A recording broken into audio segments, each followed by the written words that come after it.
Israel confirmó este viernes estar preparada para ampliar su operación terrestre en la Franja de Gaza con el objetivo de destruir los túneles de Hamás que conectan con su territorio. Según autoridades palestinas, más de 30 personas han muerto esta jornada producto de la nueva ofensiva israelí. Bueno, queremos un poco profundizar en este tema. Nos encontramos acá en CNN Chile con el experto en defensa y miembro de la Academia Nacional de Estudios Políticos y Estratégicos, Miguel Navarro, que le damos la bienvenida. ¿Cómo está? Gracias. A ver, aquí mucho se habla de los túneles, no túneles, que terrestre, no terrestre, pero finalmente aquí estamos hablando de algo muchísimo más profundo que solamente invadir para destruir un par de túneles. ¿Es tan así o no? Sí, bueno, el objetivo militar inmediato de Israel en este momento con la ofensiva terrestre es efectivamente sellar los túneles que se habían construido. Este es un proceso que lleva largo tiempo, esta construcción de los túneles.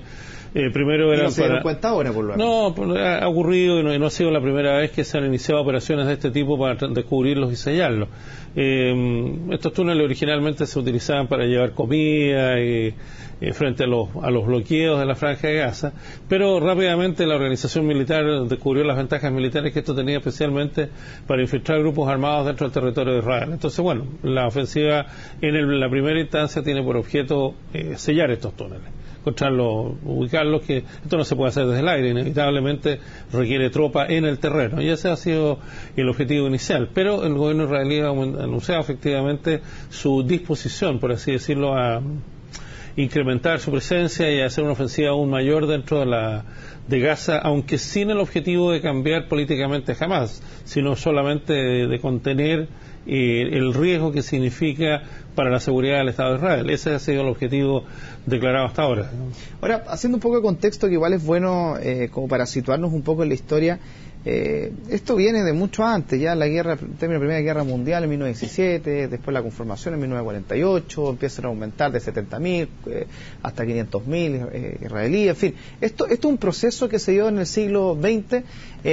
¿Y qué es lo que ocurre durante toda esta historia que lleva a que se esté generando todo lo que se está produciendo ahora, como para entender un poco el contexto? Lo que pasa es que, claro, uno de los aspectos históricos que lleva todo el problema de los refugiados palestinos, que es un tema muy complejo que se produce fundamentalmente después de la guerra de los 6 días del año 67, pero ya ocurría antes, pero después esto se exacerba grandemente y que no ha tenido una solución que ha sido muy difícil de manejo, pero el tema actual es un tema mucho más complejo porque no es solamente un tema de Israel y Hamás y Israel en la Franja de Gaza.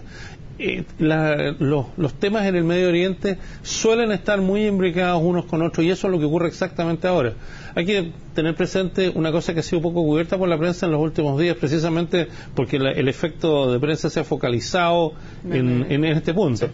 Pero es todo el proceso este llamado Estado Islámico de Irak y Siria, que prácticamente ha ocupado la mitad de Irak, está aprestándose a avanzar sobre Bagdad, en lo que podría ser una batalla decisiva por el control final de Irak, ocupa una parte importante de Siria y una cuestión que no es menor, la zona que está ocupando en Siria este grupo, que ya controla territorialmente, es la zona de Siria que tiene borde con Israel, que está fronteriza con Israel.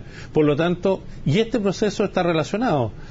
Este grupo es opuesto a Irán. Irán es el país que históricamente ha financiado a Hamás con $20 millones mensuales.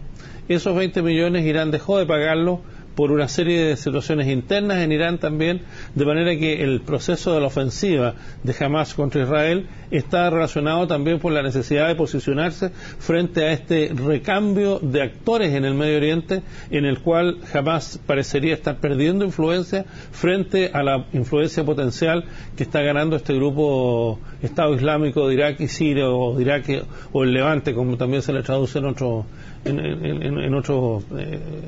medios, de modo que es un proceso bastante más complejo y que no se limita de ninguna manera solo a la relación entre Israel e Irak. Está todo el tema de Irán, que es un tema no menor, porque Irán ha estado tratando de llegar a un acuerdo con los países occidentales a propósito de su proyecto nuclear, que es una cuestión bastante compleja y uno de los grandes temas hoy día de la agenda internacional.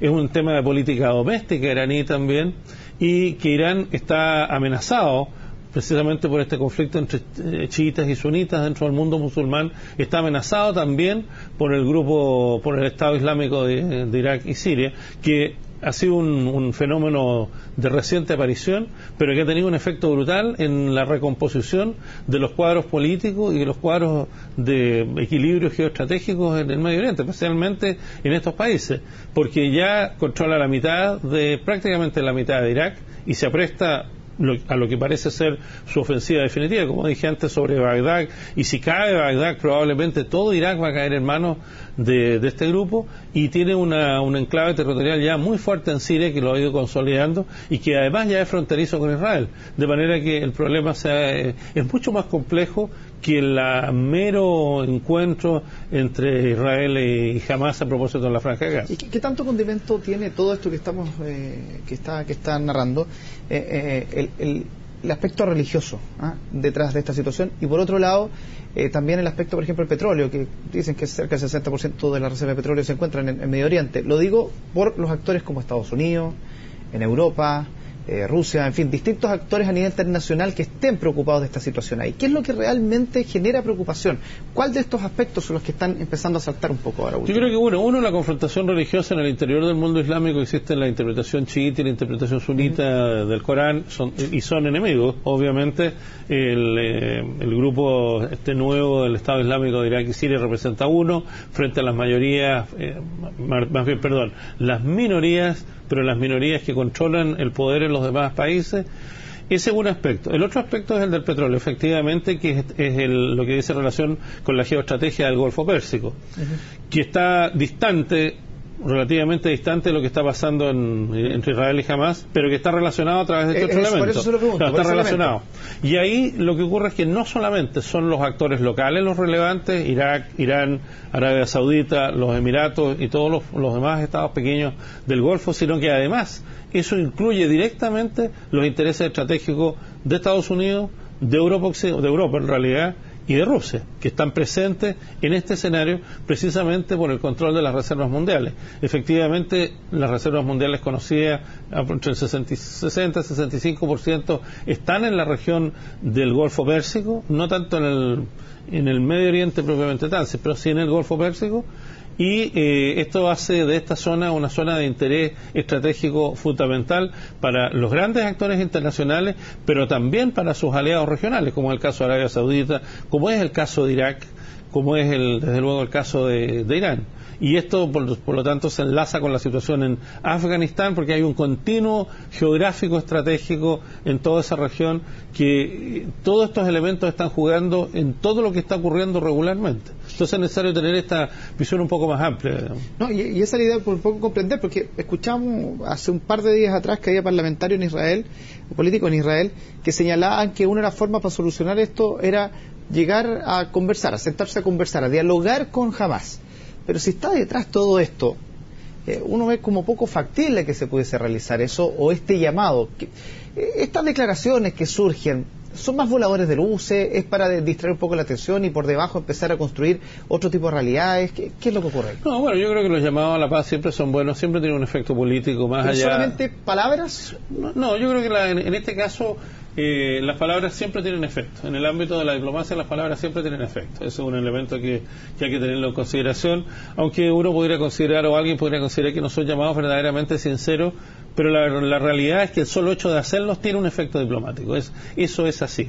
De manera que yo creo que ese es un aspecto, pero efectivamente no es posible separar esta crisis de la crisis más amplia que se está desarrollando en la región, que está generando un cambio en los grupos de influencia dentro del mundo del Islam. Ese es un elemento, y por supuesto el efecto geográfico que habíamos conversado unos minutos atrás, que se proyecta hacia la región del Golfo Pérsico, que esa sí es una región donde hay muchos mayores intereses estratégicos de Occidente, pero también del mundo ruso. Y esa ha sido una realidad constante no solamente de los últimos años, sino que el Golfo Pérsico fue un escenario de Guerra Fría, y fue un escenario con posterioridad a la Guerra Fría, ha sido un escenario de confrontación. Ahora, abstrayéndose un poco de la situación y del sufrimiento que hay en estos momentos, y lo cual cuesta, pero yéndonos a la parte más fría de todo este asunto, muchas veces se ha dicho que para que lo bueno exista necesita lo malo, y para que lo malo exista necesita lo bueno, que los polos opuestos se necesitan para poder funcionar.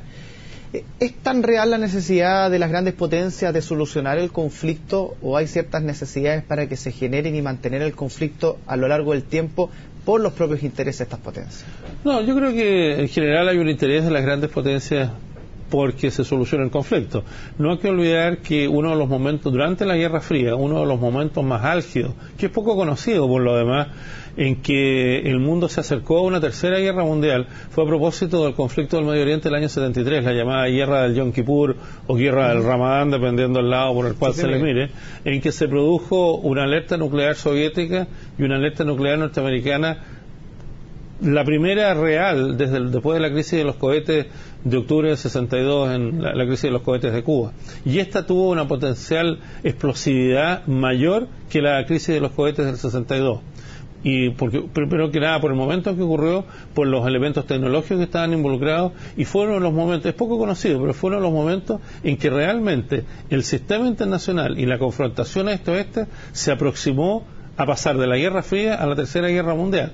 Entonces se entiende, y las grandes potencias entienden, de que el Medio Oriente es un escenario de confrontación potencial entre las grandes potencias, además de los actores locales.